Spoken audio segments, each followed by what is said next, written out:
I just have to say, my kids are the best thing that happened to me. What up, good people?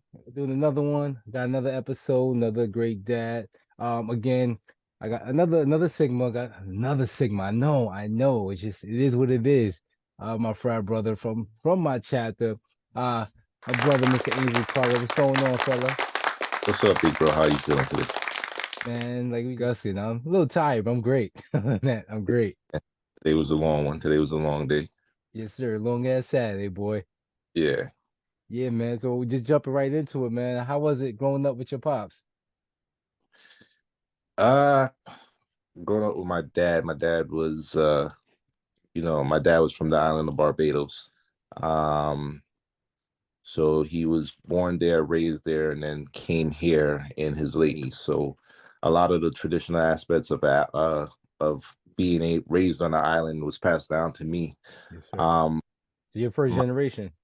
yeah. So my dad, um, it was my dad was militant, man. He was very strict. He was strict, he was loving, he was all of the above, he was fun. He was an electrician when growing up. So, Okay. a lot of those days of my mom stayed home and took care of me and my sister. And he was pretty much the breadwinner. So, seeing him come home from a hard day's work, the dusty clothing and stuff like that. Um, he wasn't really around because he was out, working hard and trying to bring in the money for the family and stuff like that. So we got to see him pretty much like when he came in from work to eat at the dinner table after we ate, after a long day's work. And then, Quick question. pretty much Saturdays and Sundays was our time to spend with him. Quick So, question. mhm. When he came in, with the dusty clothes, did you respect it? Did you understand it? Or was it like, Yeah, damn, daddy's always coming in dirty?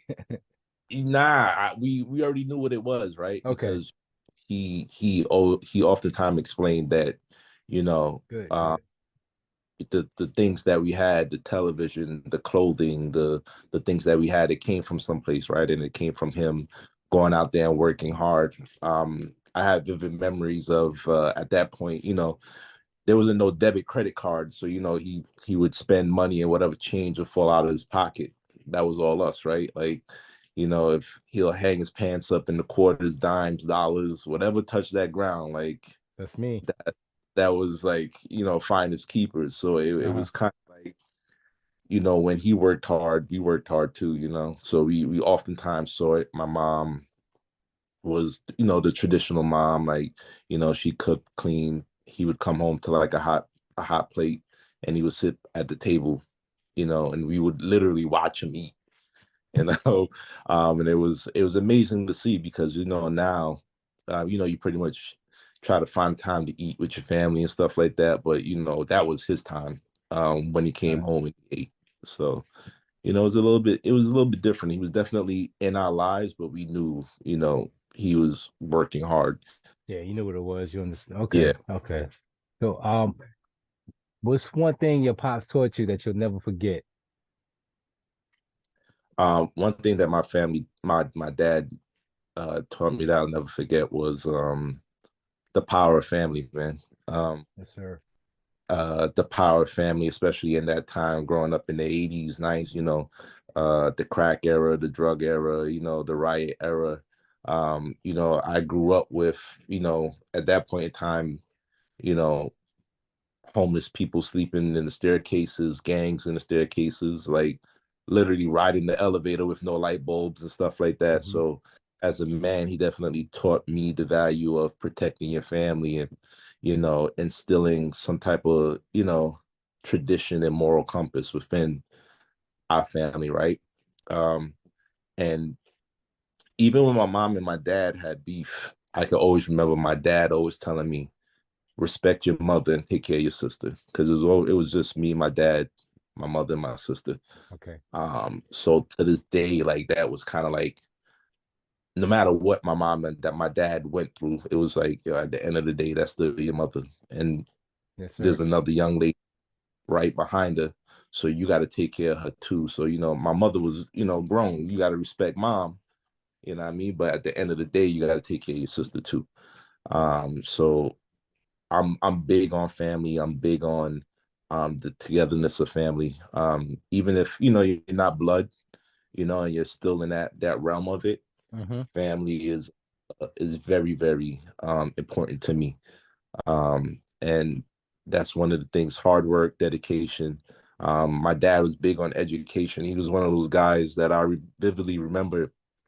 He would check your homework, and that man would have you come back, and you had to explain why your sentences didn't have commas, periods, capital letters. Like he came from that West Indian education system Uh-huh. where they were like real critical on, like, why is your sentence formation this way? Like math was like his thing. He was a big math head, Okay. and tables, like, you had to stand in front of him and recite those timetables. Like you had to be on point. His I whole think slogan was, I "I'm think not that's raising no okay. Yeah, I think them timetables like the hardest time in being of age. man, It's like I man." think it's like timetables and then it's puberty, like them hard Yeah, times right? of life. So yeah, so like, and back then, like, it was like, they went into the two times one is two, two into two, one. Like the math was just different back then. So whatever, like, metric that they were on in Hmm. Barbados, we as kids had to be on too. Like it wasn't no calculators, it wasn't no looking in the back of the book. Like you better be able to. Facts. He asking you questions, you better be able to fire off the answers too. So he was big into education. My mother was big into literature, reading. So I Okay. kind of had like the best of Nice both balance. worlds. My Yeah. mom could read a book front to back in no time, and my dad was like, he's into the measurements, the math, and stuff like that. So those things: education, family, respect, and working hard, definitely was instilled in me, Okay. growing up with him. And I mean, like, no disrespect to any American dads, because I'm black, for the Yeah, islands or anything, but I know dads from the islands is different. They want they want you to take advantage of the opportunity here where, I mean, people could disagree with me with fathers born here, Americanized just a little bit more lax, because we don't yeah, appreciate being born and raised here like people yeah, from the islands. yeah. So for me, right, the culture was a little bit different. You were born here? Sorry, you were born here? I was born here, Okay. and I was half raised in Barbados. So like it'll be many, many summers of going back to my dad's house, my grandfather's house. So my dad's original home where my grandfather stayed, right? And my Okay. grandfather, he had like goats and a farm and all Mm, these things, right? So um my dad every summer used to send me, my mother, and my sister back to Barbados, right? But I in particular would have to go to my grandfather's house.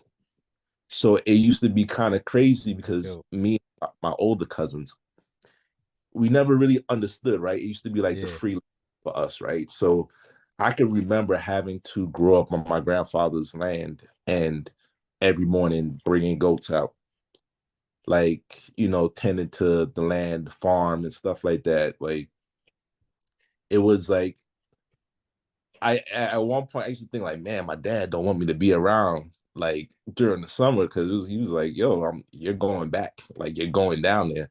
But as I got older, like I wish I could do the same thing to my son, not to No get rid of question. him, No, no, not but at all. yeah, just to show him the difference in growing up on the island compared to like a major city and stuff like that. We're a little spoiled being Yeah, born here, but I realize, yeah, and if you from like, at least the South or country, or I mean, same thing, but from the islands and you know how to farm, that's great. You know what I'm saying? yeah. So man, you was putting in that work every summer, man. Like it was, and the weather there is like home is like it's like 85 and better. So it's like scorching down there. Yeah. So you're like tending to the livestock and feed. And my grandfather, he was big on religion, right? So Okay. Christian man, he was a preacher and he was big into being on the church. So, it was like going back home and pretty much getting the blueprint. So not only did I have my dad in my house, but then I would be sent back to Barbados, and I was kind of raised by my grandfather too. So it was like him kind of instilling additional values into, me as a kid and my older cousins too. So that Okay. was like his thing, like, all right, you're gonna get to know the culture here, but you also have a culture in Barbados, which you have to, grow and understand as you get older, in age. Random question though. You ever met your great grandfather?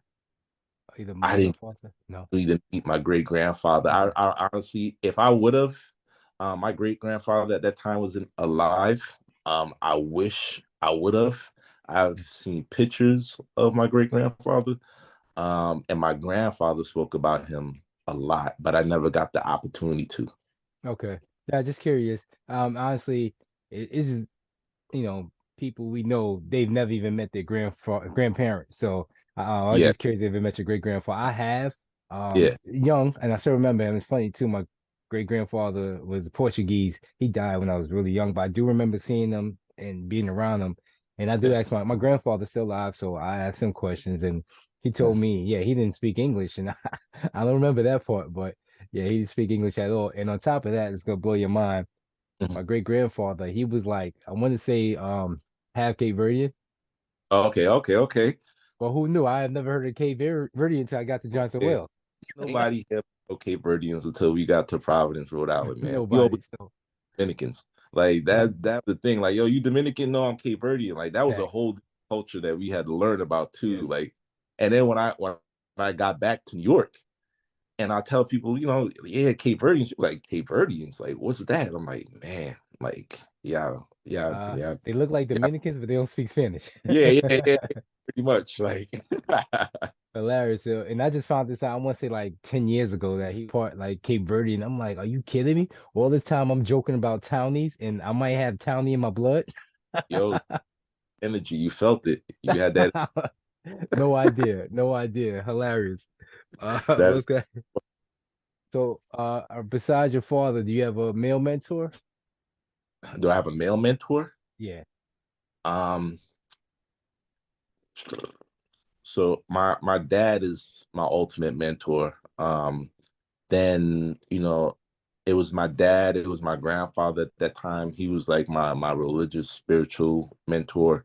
Dope. Um, and like right now, do I have mentors, man? Honestly, my mentors are you guys. My mentors are people that I see doing what they got to do for their family. Um, I remember at one point, he still is Don Bernard, frat too. When I got to Rhode Island, like I seen how he was conducting business. Um, coming from Brooklyn and then coming on to Providence, Rhode Island, and seeing like his business acumen and how he Yeah. was moving and Yep, like he's a hustler. he was a hustler. Like that man got it right. Yeah. So and he always had his hand in everything. Mm-hmm. And dad was the same way too. Like big shout out to Don. My dad was the same way. Um, he hustled. Ron's my mentor, my mentor. A lot of these guys that I've seen when we went from going to college and running around campus, and then when they had their families, when they started transitioning from us being like, you know, immature men to being mature men to, I've seen guys work 2, 3 jobs in different industries, right? And Mm-hmm. that's one of the things that I say that, a lot of these kids won't do. Like I've seen guys go from working in nursing homes, wiping the elderly's, backsides and taking care of them, and they were business majors. I went from I was a business major and I was in Boston as a prep cook. Didn't take not one lick of culinary class, and that was the hustle. It was like, yo, these bills got to get paid, right? By any means. But in a legal way, right? So Yeah. guys are out there getting up and, oh yeah, you a mechanic? Yeah, I'm a mechanic. Oh, you a valet? Yep, I'm a valet. You cook? Yep. Yeah.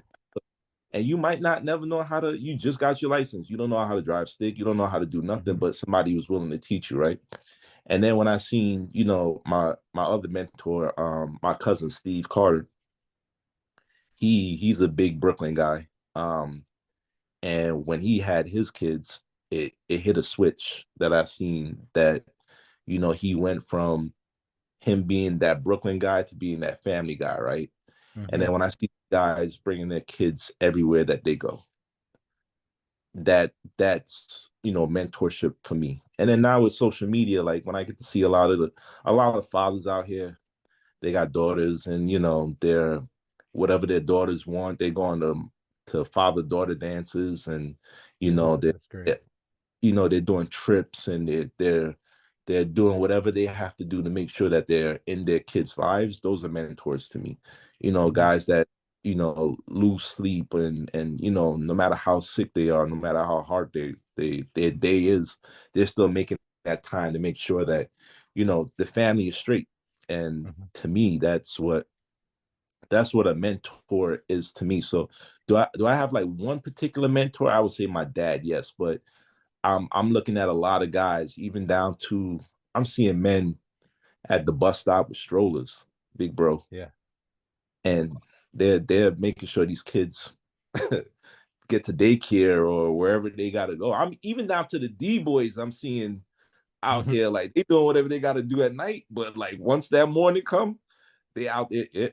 You gotta go to school. Like they they they making sure their kids get to class. So you know, if you're up and you getting it the legal way, and you are making sure these kids are doing what they got to do, and making sure that you're staying active in their lives and you're providing, that's a mentor to me. So I don't really have one particular person Okay. besides dad, and you know, but everybody, I'm looking at everybody. I'm very observant. So Yeah. I'm kind of one of those guys behind the scenes. I'm looking at you like, oh, he out there. He's on the trip right now. Okay. And then I might hit you like, yo, how'd you get out there? With that flight was, how long was that flight? And I'm picking your brain because guess what? That's what I'm you gotta liking do. what you're doing, and I want to do the same thing that you're doing. It's not jacking you, it's not copying you, but it's like, all right, it's you're instilling that type of energy into another man, being able to take your family out, and it's cool, right? To be seen family. It's cool to be have your kids on your lap and running around and Yes, doing these sir. things. You know, Yeah. before it used to be like, you know, you just had to work and grind, right? That was the era that I came from. My dad came from. You work, you Yeah. grind, you provide. You know, you sleep when you go home, you sleep when you close your eyes. Now it's you got to find the balance because your kids are more demanding. You Yeah. know, so Yeah. And it's to be different. honest with you, that's the purpose of the podcast, to give cats their flowers, and because the narrative is that we don't take care of our kids, which is just crazy to me because I don't I can't say there's anybody in my circle, anybody I'm come in contact with who doesn't take care of the kids. You know what I'm saying? So I'm just a lot more. I'm sure there's one or two deadbeats. Sometimes it's maybe they're unavoidable. Don't want to be a deadbeat because of the situation, but whatever. But other than that, like there's a lot of fathers. I want to say at least 90% handling business. So and let's talk about that, right? So when we speak about like and I oftentimes I see it, right? I look at a lot of these guys, and I'm not gonna call them. I don't know that we don't know this situation, right? But there's guys that really don't have the opportunity to get close to their kids like that, right? And whether that be a fault of their own or not, but there are some that they really want to get close to their kids, and then there are some guys that they don't know how to, bro. They really don't because they weren't raised with, or they might not have been raised with that strong male figure, and that goes hmm for any ethnicity. I'm not just talking about African Americans or West Indians. Um, it hits us all when we don't have like that male figure. And it doesn't have to be a like per se like your dad all the time, but there's some people that didn't have dads but had grandfathers and uncles. You get what I'm saying? Yeah. Because I had an uncle that was he was like our dad to our, to me and my cousins, right? So it's I don't know, when we put that energy out there, we're on social media, and I'm seeing a lot of people take that time. It's like we're teaching each other, like, all right, take the time, find the balance. We're gonna get older, and what we teach these kids now, they're gonna teach their kids Yes. later on down the line. You know, the the the mere fact of, respecting women, and you might be in these relationships and it might not work out, but at the end of the day, you have a main responsibility to provide and protect for your legacy, right? And some guys really don't understand that, or they were not brought up in that way. I had generations around me. I had my dad, and then, during the summer, I went and I had my grandfather on a whole different island. That's And at the cool. end of the day, they might have been, their personalities might have been very strong and strict, but the common goal was, you're going to take care of your responsibility. You're going to work hard, and you're going to take care of their responsibility. And unfortunately, um, some of the men that we're around, they don't get it. And I think this is the time where information is just so readily available that we're teaching each other now, right? Yeah, That yeah, we're showing each other, like, with you and your podcast, like I sit down and it's so interesting to watch, people that their story, but you don't know their story, right? So like when I exactly. the frat story, and it's just like, I never knew that about them. Like, I never knew, everybody has their own style of being a father, right? Mm-hmm. But you just never know their whole background. Some people didn't have a dad in their lives, or their dad passed away at an early age, but they had like a father figure that kind of told them, like, yo, you know what, like, you got to stay away from this, and this is what you need to have your head in. And they had to kind of develop their own system in Yeah, being a dad. So it's just, I think that when we have outlets, and as men, we don't have a lot of outlets, and I thank you for you really putting forth the effort into giving us that resource where we could get on here, tell our stories, and tell our fathering style, and we're all different, but we all have the same goal, right? yeah. Your We all goal. experience a lot of the same thing. Yeah, so you just, like, for some of us, it's like, you're born, you enjoy your childhood, you work, you get a wife, a family, a significant other, you have children, you raise your children, and then you return back to the earth, right? That's the blueprint for some of us. But we all have different paths on how we get there. So it's Mm-hmm. very interesting to be able to sit down and, have this outlet and listen, and be able to adopt different styles at the same time too. Yeah, yeah, definitely. And I learned a lot from everybody I talk to. Um, I take notes, I take a piece, you know what I'm saying? Yeah, Um, so I'm fast forward. Uh, you expecting your first child? You only have one, correct? I only have one. Yeah. Okay. So I only have one as well. So you're expecting your first. How you feeling? You excited? You nervous? Or what's the vibe with you at this time? Man, look, uh, I'm not even gonna lie to you. I'm very honest. With my first child, I always wanted my own son, right? I always wanted, you always want that legacy, right? But I wasn't, I don't want to word this wrong, but I was happy, but I was all right. I was happy, but I was scared at the same time. And I think for men, it's different as we prepare to become fathers, because we're not thinking about the child coming into the earth. We're like, oh yeah, the kid is gonna come, but we're like, man, we broke. Our job not where we want it to be. Yep. Look at the condition Facts. of the Speak it. apartment we're at, right? So I think for us, I think some women are excited to be mothers, right? Because they're Uh-huh. bringing a whole different person into this world. And, they're excited for that. Yes. But for us, when we're with the women, Different we're vibe. looking, yo, we got to step it up. Like, Yeah. the bank account is dry. Like, what am I going to teach this kid? Where am I going to go? Mm-hmm. And we're nervous, right? Because we're like, you put that pressure on yourself, and it's not Yeah. necessarily that you're not happy to be a father is that you're nervous because you don't want to fail at fatherhood, right? Exactly. So I was super nervous. I had to take a seat 3 months. I'm not gonna lie. I kept to myself. Really? My mom was excited. My dad was excited. Everyone's excited, right? Uh-huh. How am I gonna raise this kid? Times is different. Like, like everything is up in the air. Clothes is expensive. Food is expensive. Like, where am I gonna find the time? All right, the house is not big enough. Where am I gonna put this kid? Like, I gotta get a bigger house. All right, my job is not where I want it to be. I gotta do a whole different job. So for me, I didn't really take the time to be happy that I'm having a like my own person come into this world. I was worried because I was looking That's at the true. big picture rather than focusing on the joy of being the actual father, right? I So think that's generational though. I think we all yeah, pretty much feel that for the most part. I think we all do. it took me a couple months, but then I kind of snapped out of it because I was just like, wait, hold on. I'm 31. I ain't 21. Like That's a good this time. is what's supposed to happen, right? Like Hmm. I'm not like it's not like I'm coming straight out of high school or something like that. But yeah, man, I was super, super nervous. But I think I remember the day that my son was born, and you know, I was just like, wow, this was like the most beautiful thing that I've ever seen, right?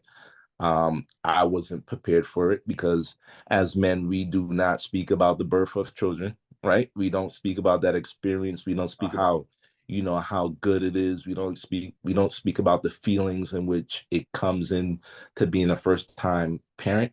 We just talk about diapers, money, money, money, money, no sleep, money, money, no sleep, right?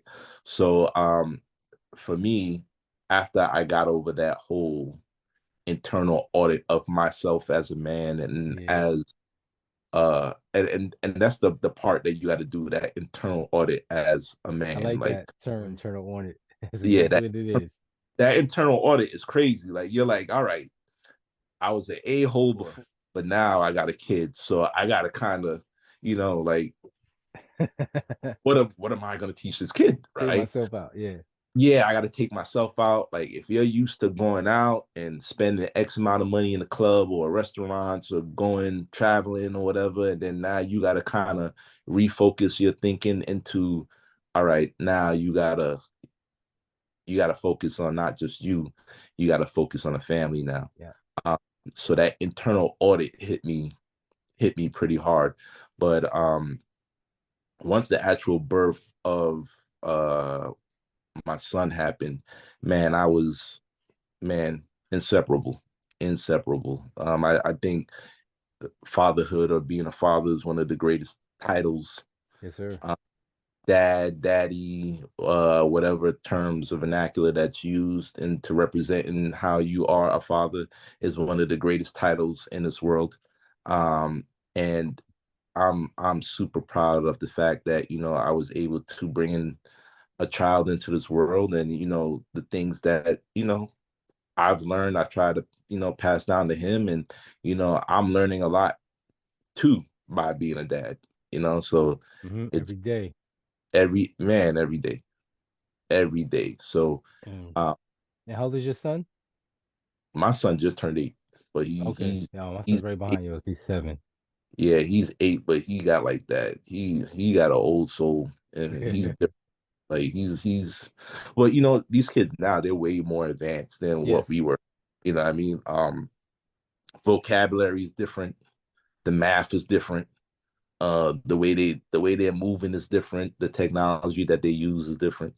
But yeah, he just turned 8.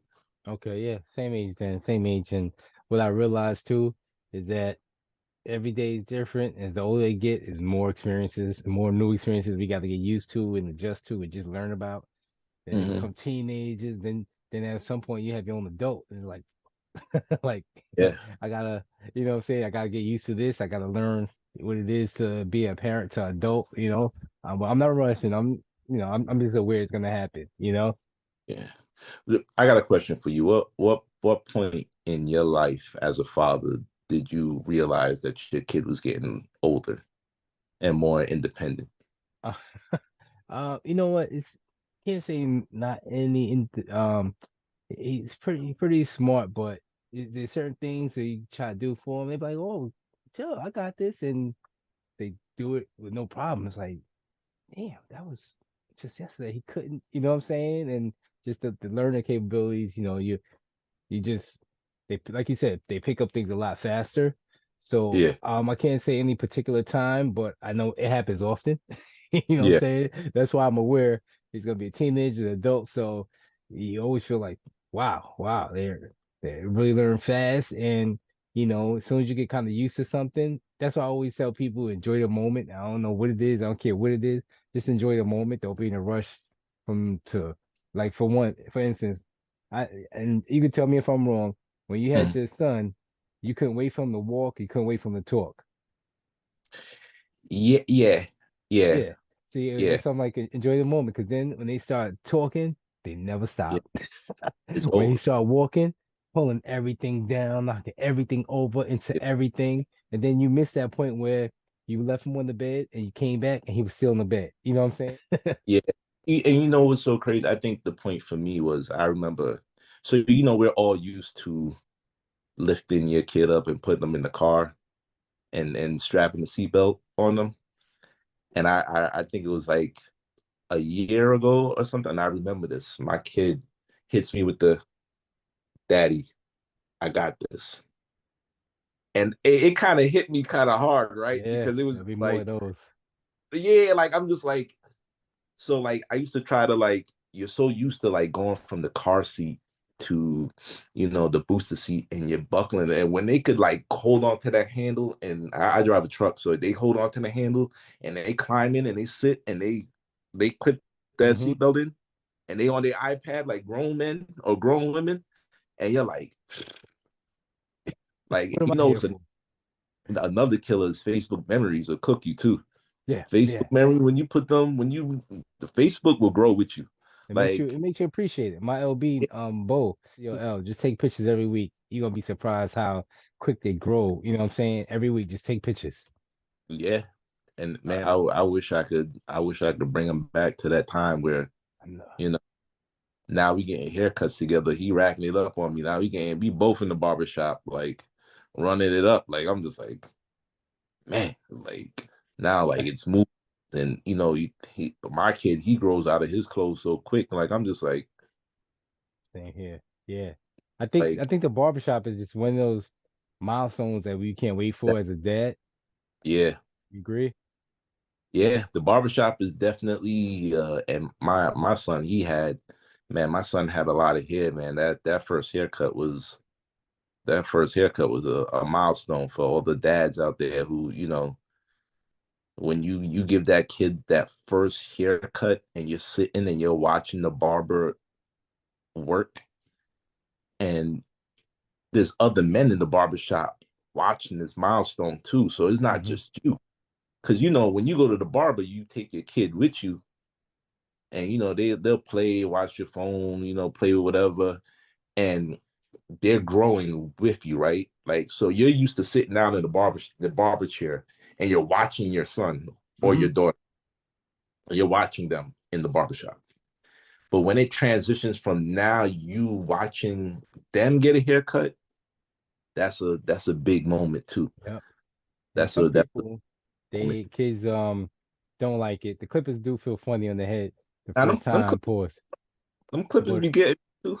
Like I'd be like, yeah, just that vibration. So yeah, the first time, if if you're unlucky, they'll be crying everything like that. Then after a few times in the barber chair, they just cool to calm, like yeah, you know what I'm saying? Like yeah, it's just what we do. So I just barbershops are one of the great places where I feel like one of the first places you could take your, especially boys, you could take your son, and because it's like a clubhouse for men. They mhm, might you learn a lot from the barbershop. Some things you don't yeah, want them to learn, but you yeah. do learn a lot from the barbershop and that male conversation. Yeah, you be trying to earmuff him in the barbershop, but it don't work, man. Yeah, it'd be hard. Sometimes you're like, hey yo, fellas, hey, Like, yo, it, time out. Yo. gotta hit him with the Exactly. You Yeah, like facts, like facts. don't too much. Yeah, that's the situation I had to like a couple of weeks ago. I went to a barbershop. All right, Mhm. so tell me, um, what has having a son taught you about yourself?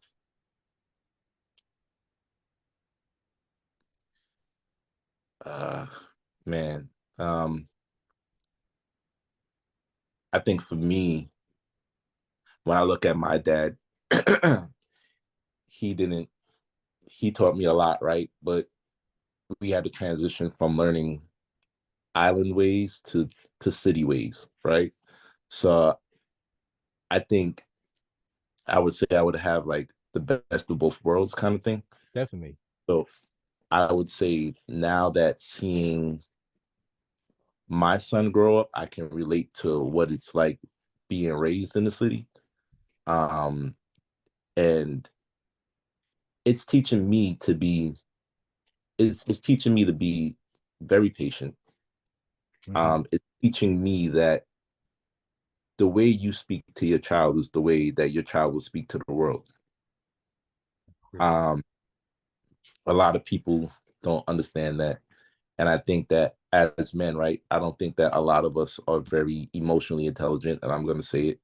I think that there's a lot of work into becoming a father, especially a first time father, because there's a lot of conversations that we don't have as men. There's a lot of feelings that we Hmm. don't have as that there's a lot of feelings that we have as men that's not validated by other men. Discussed. Yeah. Um, and I think in this realm, the information age, social media age, where you have good guys that's willing to sit down and talk, I think that me being a father has taught me a lot about patience. It's taught me a lot about being vulnerable, about being a safe space for my son, and that it's okay to leave the macho at the door and be sensitive and 100. vulnerable and understanding with your son, right? Because when we look at the behavior of some men, we speak in actions, but we don't speak in words. And you definitely want your child to be able to speak in words before they speak in actions, right? Yeah. And it goes with not understanding your own feelings. So I think in trying to understand my own feelings and trying to understand how it affects my son, my actions affects my son, it taught me a lot about, you know, integrity and loyalty and family. And it taught me that, look, man, you got to stand on these principles because there's somebody standing right either next to you or behind you, but they're looking. Your children, when you don't think they know or when you don't think they are looking, and they're going to remind you of some things that you're going to say, you remember that? Exactly. And they're going to say, yeah, daddy, I was there. I remember that. That's So why I tell, excuse me, that's why I tell cats all the time. The stuff you be trying to drill to your kid, and it seems like they never get it. You're thinking you're making an impact. They don't yeah, even notice it. But the little things that you're not paying attention to, just doing your daily, and they remind you, be like, damn, I'm trying to teach you this, but you're catching all this, you know? yeah, man, it's a lot, man. And the values that, man, the values that you put into your children, man, when they go out there and they face their own world.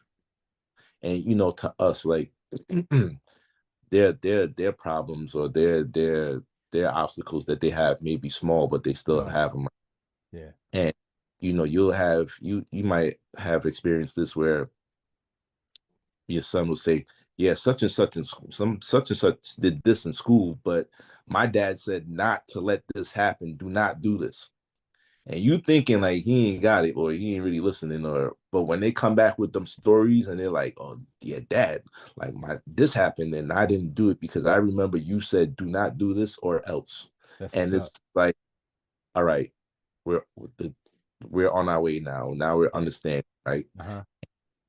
One of the things that I've also learned is like, man, fathering don't stop.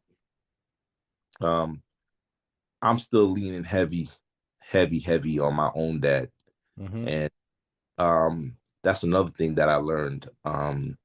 Fathering, mothering, being a parent, being a mentor, being somebody that is crucial in society, crucial in someone's life, that imagery of what you should be, it does not stop, right?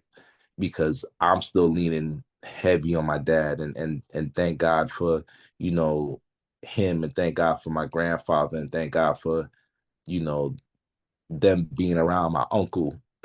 Those were like the pillars in my Yeah. life. And the things that they taught me that I'm now teaching my son. And they didn't really have the tools that we now have, and they still did what they had to do. So, as men, you once again, that internal audit of yourself and what you want to teach your kid and what you would want your kid to be more of, right? Because you know what your kid is going to be before you know what your kid is going to be. Like you can tell, boy, this boy going to be hot tempered. Like I gotta, yeah, like you gotta be like, I gotta work on patience with him, or his mouth a little, they mouth a little crazy. I gotta work on like how they gotta express their feelings, or so it taught me a lot, man. Fatherhood has taught me a lot, especially with Definitely patience. ultimate teacher, and it Yeah, helps you understand so much, like that your father was trying to teach you, or just growing up, why parents did what they did, or how they did it. And once you have a kid, it like now all makes sense, you know? yeah, yeah. And everybody got different styles, man. And we all learn from each other, because there's certain things that you might do that I might not do, and you just appreciate it. But there's certain moments in that life where you're like, all right, I kind of see why big bro did it this way. Let me try Yeah, it. yeah. I seen them, what I mean? Like I pick up the phone oftentimes and I speak to, my big bro Jordan, That's and my dog. we'll sit and we'll have like these conversations. He'd be like, oh man, and he did this, and this. And I'd be like, big bro, mine did the same thing too. So it's not just, what I mean? Like it's not Yeah, just your kid. Like when we all sit down and we talk about these stories, and compare it's just like, notes. all right, it's just not my kid. All right, kid. Yeah, It's just not my kid. Like like this is just something that they go through, right? So you learn a lot, man. You just learn a yes, lot. sir. Um, Another question for you, and then I'm gonna start to wrap it up. So, it's kind of deep question. What do you struggle with as a father? What do you have a hard time with that you wish could be better at? Time. Time. Time. Time is like time, balancing time. It's hard. It is hard to provide and still fulfill the demands of being a father. My kid he don't want me going to work. And Straight up. Like he stay home. How these bills gonna get paid? And finding the balance. And I was just having this conversation. I never understood my dad, because as a kid, right, he worked a lot. And as a kid, that was one of the things that it bothered me about him. But as I got older and I started developing myself as a man, I 100% now understood the struggles that that's what I'm my talking father about. went through. I understood it. Like I'm just like, and he would laugh at me. He'd be like, "Boy, remember I told you that one of these days, when you grow up to be a man and you have your family, you're gonna have to do things that you might not want to do to provide, and the time you might not be able to make it to everything." Yeah, That's where I was at, right? So now my dad is retired.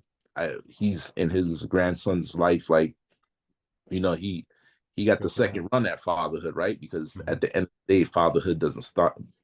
But time is hard, man, because when you have a demanding job and your schedule is crazy, and your kids want you to be a certain place, it hurts, because you might Yeah, not be able to make it. And when they hurt, you hurt. And that balance, finding the balance of being around and making that sacrifice, right? Because Hmm. there'd be certain times where I'm like, I'm at work and my son would be like, Daddy, can you come home? And I'm like, I can't come home early today, but I might surprise him and come home early another day, or That's I what's up. might have to learn to take that day off to make it to certain important things in his life. So that family life balance, that's, I don't, unless you are entrepreneur or whatever, and even those guys have it rough with the whole Yeah. balance, their whole schedule. I think as men, that the mentality of that men, we must always provide and protect, and you don't want to miss those opportunities to provide. And then when those opportunities hit, it, you might miss out on something. So, I would say, And I just want to tell you too, I'll be honest, I don't believe in balance. I think it's just like so impossible. Like I just feel like we just make it happen and just be more about quality than quantity. mhm, Because balance is so tough, it just seems impossible to me. And then I feel like you got to do things. I feel like as human beings, adults, we gotta do things for ourselves to make ourselves feel good. Like you take jujitsu, I'm sure mhm, that helps you mentally, physically, emotionally. mhm, You need that time for yourself. And like you said, of course, you gotta work and you have to be there for your son. And mhm, it's really hard to me, it seems impossible to balance everything because then you mhm. might, your significant other, oh, I got to check in on dad, and like I just don't really believe there's a balance. You either do your best, and I just believe in more quality than quantity. Like this, to make that the time that you do spend, make Mhm. it good. Take as much as you can from it, and enjoy the moment, whatever it may be. But yeah, balance it.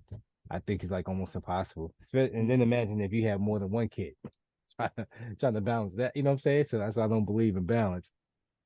Yeah, but you still gotta, whatever middle ground you finding, you still gotta kind of Take it and appreciate it. Yeah, try to get there, but because sometimes, and I don't know if you ever felt like this, like you ever felt like your life is not your life. yeah, You ripping and running, you ripping and running, ripping it. Like sometimes I'm sitting there and I'm just like, yo, where did my day go? yeah, Like I'm doing all of these things at once and the day's over, and you might not be able to get to you at the end of the day, yeah. so And that's kind important too. But that's what I'm saying. That's how I think balance is like really possible. I am. I mean, I get what you're saying, and it might be some days where it's just going, going, going. But I'm a big believer in just sitting still. You know what I'm saying? Because sometimes we running. Like wait. I'm missing out. I'm not seeing it. I'm not enjoying the moment. Just be still for me. That's like big on meditation and praying too. Like so just sit still.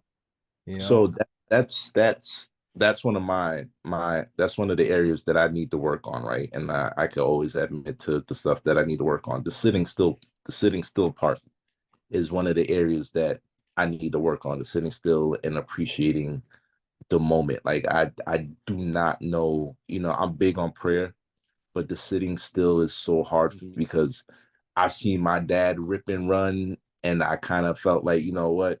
Like I kind of like was got grandfathered in because my grandfather was ripping and running, my Yeah, dad yeah. It's in your DNA. Uh-huh. and now it's in my DNA now. And bro, it's hard, bro. Like I'm always, especially with this kid, I'm up, bro. Like I'm just like, all right, I had to get this done. This got to get done. This. So the sitting still part, I think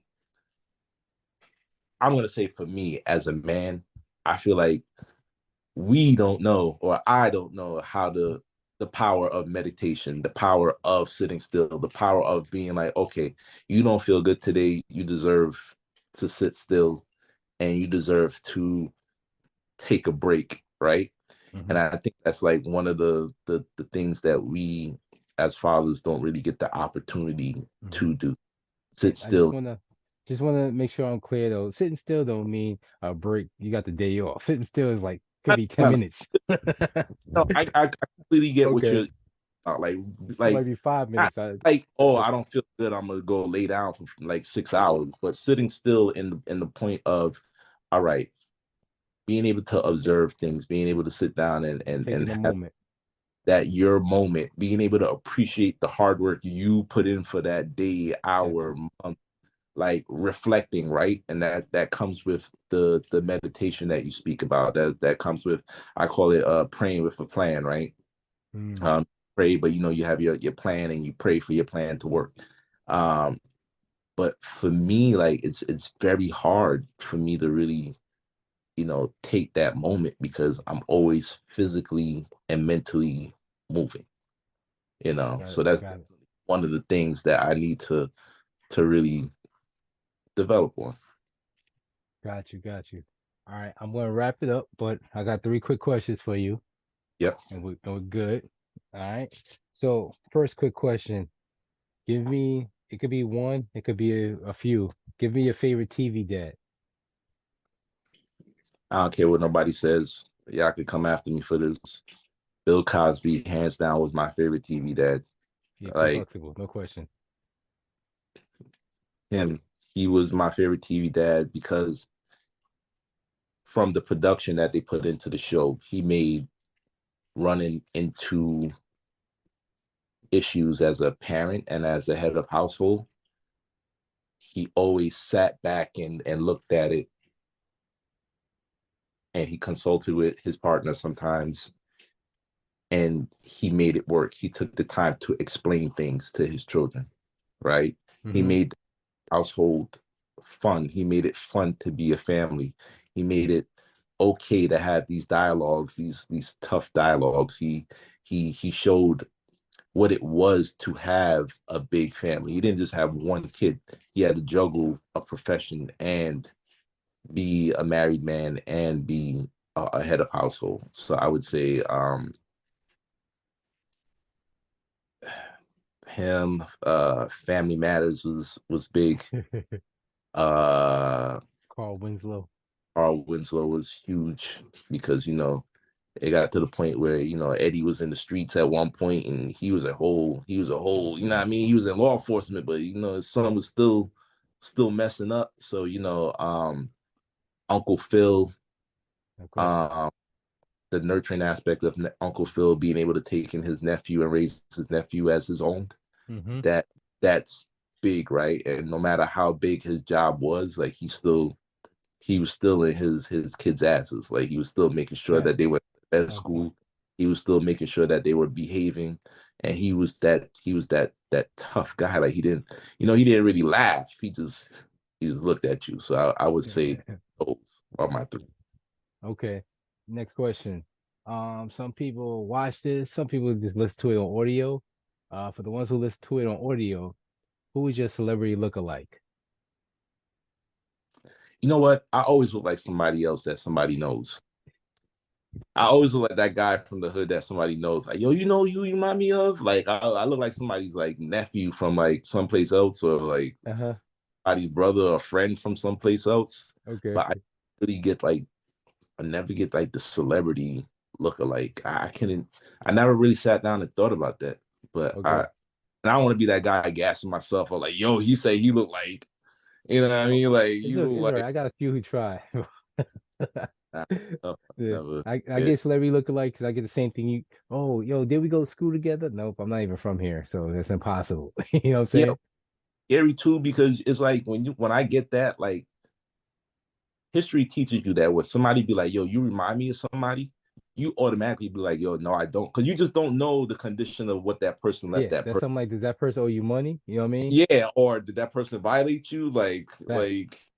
So Facts. I don't play the who you look like game with people, because I guess True. past trauma is just like, nah, don't do it. Like, True. True. All right, last question, and I'm gonna let you go. So, just give me advice, just for any dad. Give me one piece of advice that you would give to any dad. um, man, the one piece of advice that I would give to any dad is to be consistent. Okay. Um, and not just consistent with money, but with love, right? And is definitely hard, but the consistency, and I would say, stay in your kids' lives no matter what, be present no matter what, because at the end of the day, they're gonna need you, and Mm-hmm. they're not able to tell you that they need you at such a young age, but it does transition into what their behaviors are going to consist of, what careers they're going to go into, and the surroundings in which they're going to keep as they get older, right? So, as I said before, we as men, we really don't have that conversation, and we don't have some of us don't have that conversations with our kids because it's hard for whatever reason. But when you're consistent with showing your kid love and expressing, opening them up to different things in life, sports, finances, culture, music, stability, mental health, hygiene, you know teaching our young men that, personal appearance and health, oral health, hygiene, those things are very important. And when you're there and present and you're teaching that to your kids, um you see it pay off in the long run, because then you see yourself in your kid, but even better than what you were. And that's where you want to leave your kids. You want to leave your kids in a better Mm-hmm. state of being a man, a father, a person, a mother, whatever. If you have a boy or girl, you just want to leave them better than what you ever was. You never want Mm-hmm. your kid the same person that you were. You want them to be way better than what you had and what you're given. So I would just say, really, just have those dialogues, have conversations on how, their days were, how was school, how was whatever they was doing. Just show interest. Like, it might be the corniest thing to you, but to them it's the biggest thing in the world. And when you put yourself on that level of watching a show with them and speaking about the show that they're watching, or Yeah. drawing conversations, they remember that. So Yeah. they just be very consistent. All right. Boom. You did it. You made it through the dad gauntlet. You came through with flying colors like I thought you would. I tried, man. There's a lot of pressure out here in these streets, man. I know it is. It is. But yeah, man, that's it. I appreciate you, Frat. I know it took us a minute to get together, but finally I know. happened when it was supposed to happen. So thanks again for doing this. And thank you for giving us the outlet, man. Thank Of you course.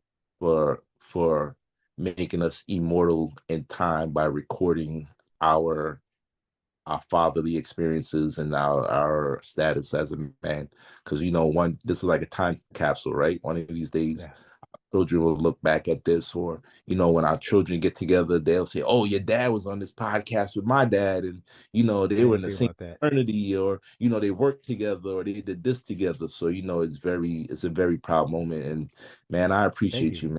I definitely take the time to look at the stories that I'm gonna call other men, not just my brothers in fraternity, but my brothers that are out there in the world, and I sit down and I see their viewpoints, and I Yeah. appreciate you for the Cool. outlet. Any cats who who don't mind talking about it, and you just admire a good dad, let me know. De- Connect us. Definitely got you. Definitely put them on. But thank you, sir. Appreciate you again, and I'll Yep. holler at you soon. All right, man. Thanks, All big right. bro. Have a good night. All right. I just have to say, my kids are the best thing that happened to me. Yeah, yeah. And whenever I'm sad, they can always cheer me up. I love you, Dad. Hey, wolves, could you lend me your ears? I'd like to open up. My therapist ain't here. I've been a dad since I was 21. I've been blessed with 3 beautiful daughters, and I got no sons.